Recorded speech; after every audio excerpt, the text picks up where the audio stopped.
ಎಲ್ಲರಿಗೂ ನಮಸ್ಕಾರಗಳು. ಕೆಂಪೇಗೌಡರ ಪ್ರಬಂಧ. ಪೀಠಿಕೆ. ಕೆಂಪೇಗೌಡರ ಪೂರ್ಣ ಹೆಸರು ನಾಡಪ್ರಭು ಕೆಂಪೇಗೌಡ. ಅವರು 16ನೇ ಶತಮಾನದಲ್ಲಿ ವಿಜಯನಗರ ಸಾಮ್ರಾಜ್ಯದ ಆಧಿಪತ್ಯದಲ್ಲಿದ್ದ ಯಲಹಂಕ ನಾಡಿನ ಶಾಸಕರಾಗಿದ್ದರು.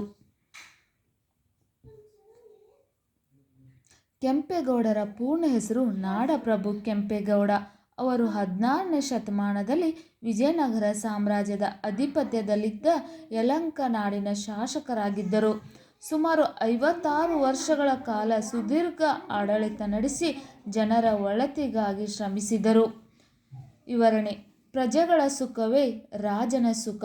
ಪ್ರಜೆಗಳ ಹಿತದಲ್ಲಿ ರಾಜ ತನ್ನ ಹಿತವನ್ನು ಕಾಣಬೇಕು ಎಂದು ನಂಬಿಕೊಂಡಿದ್ದವನು ಕೆಂಪೇಗೌಡ. ಸದಾ ಪ್ರಜಾಹಿತ ಚಿಂತನೆಯ ಕಾರ್ಯಗಳಲ್ಲಿ ತೊಡಗಿ ಅವರ ಸುಖ ನೆಮ್ಮದಿ ಶಾಂತಿಗೆ ಕಾರಣೀಭೂತನಾದವನು.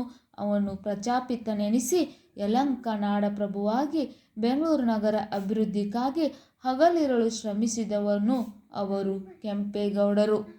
ಸದಾ ಪ್ರಜಾಹಿತ ಚಿಂತನೆಯ ಕಾರ್ಯಗಳಲ್ಲಿ ತೊಡಗಿ ಅವರ ಸುಖ ನೆಮ್ಮದಿ ಶಾಂತಿಗೆ ಕಾರಣೀಭೂತನಾದವನು. ಅವನು ಪ್ರಜಾಪಿತನೆನಿಸಿ ಯಲಹಂಕ ನಾಡಪ್ರಭುವಾಗಿ ಬೆಂಗಳೂರು ನಗರ ಅಭಿವೃದ್ಧಿಗಾಗಿ ಹಗಲಿರುಳು ಶ್ರಮಿಸಿದವನು ಅವರು ಕೆಂಪೇಗೌಡರು. ಬೆಂಗಳೂರು ಬೆಳೆಯಲು ಕೆಂಪೇಗೌಡ ಅವರ ವಿವೇಚನಾ ಮತ್ತು ದೂರದೃಷ್ಟಿಯೇ ಮುಖ್ಯ ಕಾರಣ. ಕೆಂಪೇಗೌಡರ ಜನನ ಕ್ರಿ. 1510 ಜೂನ್ 27ರಂದು ಯಲಹಂಕದಲ್ಲಿ ಜನಿಸಿದರು. ಕೆಂಪೇಗೌಡರು ಬಾಲ್ಯದಲ್ಲಿ ತುಂಬ ಚತುರರು ಆಗಿದ್ದರು. ಕೆಂಪೇಗೌಡರಿಗೆ ಕುದುರೆ ಸವಾರಿ, ಮಲ್ಲಗಾಳಗ, ರಾಜನೀತಿ ಮುಂತಾದ ವಿಷಯಗಳಲ್ಲಿ ಪರಿಣಿತಿ ನೀಡುತ್ತಾರೆ.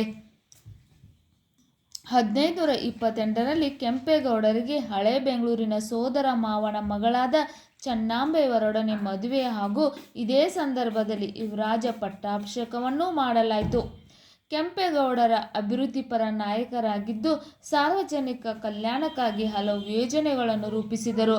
ಬೆಂಗಳೂರನ್ನು ಆಕರ್ಷಕವಾದ ನಗರವನ್ನಾಗಿ ಮಾಡಲು ಮಾರುಕಟ್ಟೆ, ಜಲಾಶಯ, ದೇವಸ್ಥಾನ ಹಾಗೂ ಕೋಟೆಗಳನ್ನು ನಿರ್ಮಿಸಿ ಬೆಂಗಳೂರು ನಗರಕ್ಕೆ ಕೃತಕ ಜಲಾಶಯಗಳನ್ನು ಪರಿಚಯಿಸಿ ಜನರಿಗೆ ಕುಡಿಯುವ ನೀರಿನ ವ್ಯವಸ್ಥೆ ಕಲ್ಪಿಸಿದರು. ಉಪಸಂಹಾರ. ಕೆಂಪೇಗೌಡರು ತಮ್ಮ ಪ್ರಜಾಪ್ರಿಯ ಮತ್ತು ಅಂಕಿತ ನಾಯಕತ್ವದ ಮೂಲಕ ಇತಿಹಾಸದಲ್ಲಿ ಅಮರರಾಗಿದ್ದಾರೆ. ಅವರ ಹೆಸರಿನಲ್ಲಿ ಬೆಂಗಳೂರು ಅಂತಾರಾಷ್ಟ್ರೀಯ ವಿಮಾನ ನಿಲ್ದಾಣ ಮತ್ತು ಅನೇಕ ಸ್ಮಾರಕಗಳನ್ನು ಸ್ಥಾಪಿಸಲ್ಪಟ್ಟಿವೆ. ಬೆಂಗಳೂರನ್ನು ದೇಶ ವಿದೇಶಗಳು ತಿರುಗಿ ನೋಡುವಂತೆ ಮಾಡಿದ್ದಾರೆ.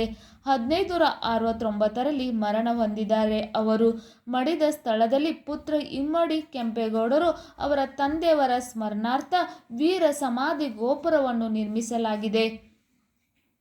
ಕೆಂಪೇಗೌಡರು 1569ರಲ್ಲಿ ಮರಣ ಹೊಂದಿದ್ದಾರೆ. ಅವರ ಮಡಿದ ಸ್ಥಳದಲ್ಲಿ ಪುತ್ರ ಇಮ್ಮಡಿ ಕೆಂಪೇಗೌಡರು ಅವರ ತಂದೆಯವರ ಸ್ಮರಣಾರ್ಥ ವೀರ ಸಮಾಧಿ ಗೋಪುರವನ್ನು ನಿರ್ಮಿಸಿದ್ದಾರೆ. ನಿಮಗೂ ಕೂಡ ಈ ಪ್ರಬಂಧ ಇಷ್ಟ ಆಗಿದ್ದಲ್ಲಿ ವಿಡಿಯೋಕ್ಕೆ ಲೈಕ್ ಮಾಡಿ, ಶೇರ್ ಮಾಡಿ, ಸಬ್ಸ್ಕ್ರೈಬ್ ಮಾಡಿ. Thank you.